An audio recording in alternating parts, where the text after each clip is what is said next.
Bonjour à tous, c'est Mr. Call of. Aujourd'hui on se retrouve pour une vidéo cette fois-ci sur Call of Duty Modern Warfare 3. On se retrouve aujourd'hui sur la map Baccarat. J'étais donc avec la CR accompagné du viseur laser, du silencieux et des killstreaks spécialistes. Et c'est donc une tentative MOAB. C'est donc un retour aux sources sur Modern Warfare 3.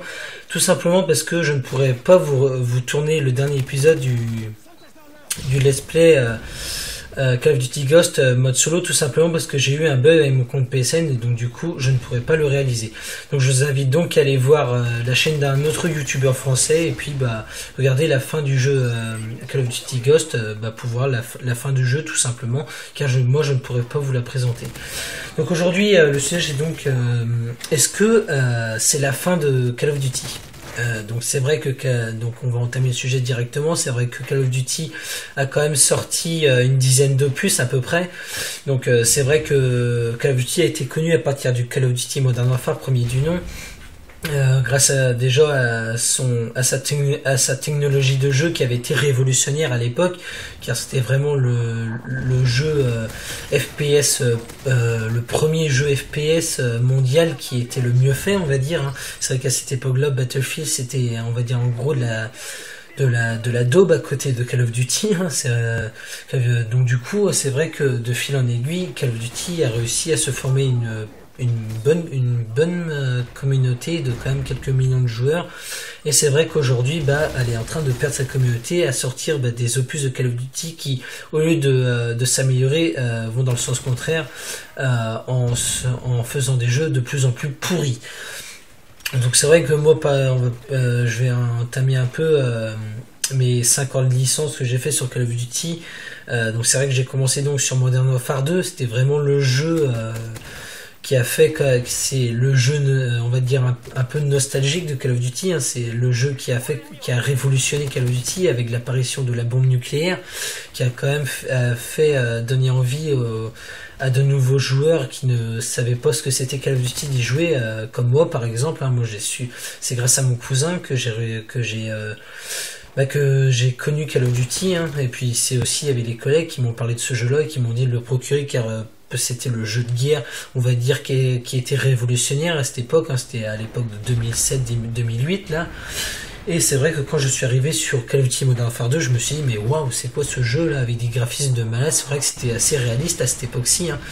Et c'est vrai qu'aujourd'hui c'est réaliste, mais le jeu au secours, quoi, c'est vraiment de la merde, c'est plus un Call of Duty, on est limite avec du Battlefield là, et encore je vous le dis, moi Battlefield, je suis rien de jouer en ce moment à Battlefield parce que voilà, c'est largement mieux qu'un Call of Duty Ghost, et c'est pas comparable du tout.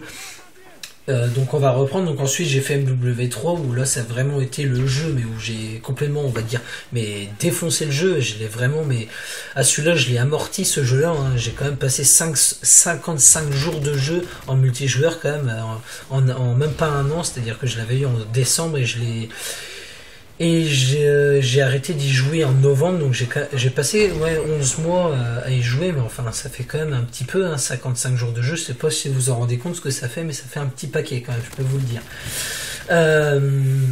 Et c'est vrai que ces jeux-là avaient des bons avantages, c'est que n'importe quelle personne qui est, on va dire une personne débutante, pouvait facilement s'incruster dans le jeu. Au bout d'un bon petit mois, la personne qui commençait Call of Duty avait de bonnes bases pour pouvoir faire de bons petits gameplay, et grâce tout simplement à des killstreaks déjà qui n'étaient pas on va dire cheatés, comme on a pu le voir sur Black Ops 2. C'est vrai qu'on avait des killstreaks de base. Le plus gros c'était le mitrailleur de spray, mais on pouvait pas dire qu'il faisait des carnages. C'est vrai qu'on faisait un peu de kills, on pouvait faire une bonne quinzaine de kills, mais on n'atteignait pas les 30 à 35 kills comme on peut avoir le groupe de chasse. C'est quand même flagrant, quoi. On n'avait pas des loadstars, etc. C'est vrai que c'était le jeu, je pense, pour moi, MW3 et MW2 les plus basiques et les plus équilibrés en termes de score streak, kill streak, etc. Bon, après c'est vrai qu'on a eu donc le MW3 avec l'apparition du mode spécialiste qui a été aussi révolutionnaire dans l'histoire de Call of Duty, avec tout simplement l'apparition de la MOAB.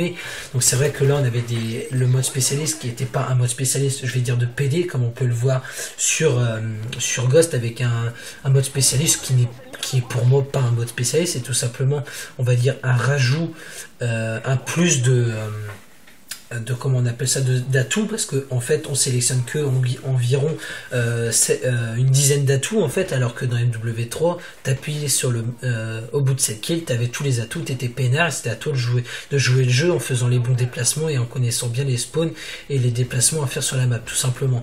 Parce que là sur Ghost ils ont voulu faire je sais pas trop quoi, hein, encore du bordel, parce que c'est vrai que Ghost, franchement, ils battent les pompons à cause de ce jeu, sur de perdre une partie de leur communauté. Il y a quand même quelques milliers de joueurs qui ont quand même arrêté Call of Duty pour se remettre un peu à du retour aux sources, ou tout simplement changer de jeu complètement. Hein.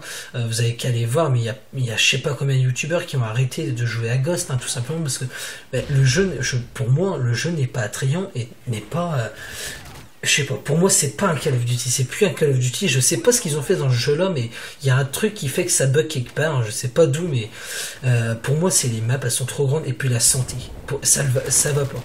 Pourtant c'est vrai qu'au début de Ghost j'ai dit de très bonnes choses, je dis pas non plus que c'est un jeu qui est raté, je dis pas ça, mais c'est un jeu quand même où il manque des choses, ou alors ils sont trop investis, et en fin de compte en s'investissant trop, mais ils sont peut-être trompés, hein. C'est vrai que moi, je vous le dis franchement, mais moi, vous me remettez au mois de novembre là, un Call of Duty Modern Warfare 4 avec exactement les mêmes armes que MW3, mais sauf avec des maps différentes, mais moi je suis heureux, c'est le paradis là, ouais, c'est vraiment le paradis. Hein.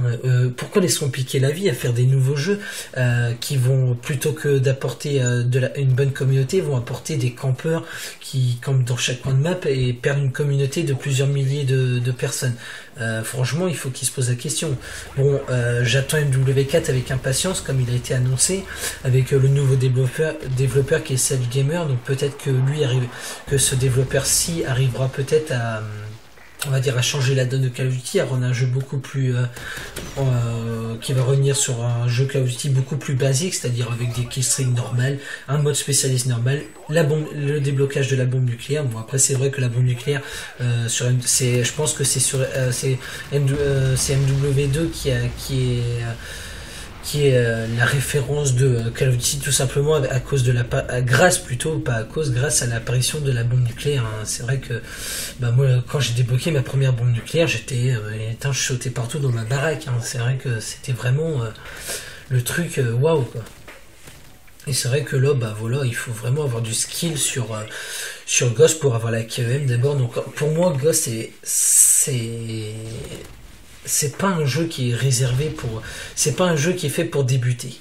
C'est un jeu pour les gens qui ont quelques années de licence sur Call of Duty. Hein. Bon, après, je pense que c'est pas un jeu non plus qui est compliqué à jouer, mais les maps sont trop grandes pour les débutants, c'est vrai que pour ceux qui ont l'habitude, je parle des joueurs qui ont 2-3 supérieurs à 2 ans de licence sur Call of Duty. Le jeu est bien adapté, mais pour les autres, c'est vrai qu'il n'est pas adapté, parce que tout simplement la taille des maps, mais les débutants, ils vont être complètement paumés sur ces maps-là, ils vont se faire complètement niquer, c'est le mot qu'il faut dire. Voilà, donc sur ce, c'était juste un petit truc. Donc c'est vrai qu'en ce moment, je joue pas trop à Ghost pour tout vous dire, donc du coup, c'est vrai que c'est pour ça que je vous mets d'autres gameplay de Call of Duty, tout simplement parce que je suis un peu en temps de réflexion. Est-ce que je continue Ghost ou alors je passe sur Battlefield? Donc je pense que je vais alterner Battlefield et COD maintenant. Avant c'était vraiment du COD que je faisais à 100%, mais Ghost, j'arrive pas à le saquer. Hein. Franchement, j'arrive pas à le saquer. Autant au début je disais que des bonnes choses de ce jeu, mais là en ce moment je suis à rien de calé dessus. Et peut-être que d'ici un mois de ça, quand j'aurai arrêté de jouer, peut-être que je voudrais le reprendre, qui sait. C'est vrai que moi sur un coup de tête je peux reprendre, mais en ce moment j'ai vraiment pas l'envie de reprendre Ghost. Donc voilà. Donc sur ce, c'était Mr. Cloud, j'espère que la vidéo vous aura plu. On se retrouve pour une prochaine vidéo. Allez, ciao, bye bye.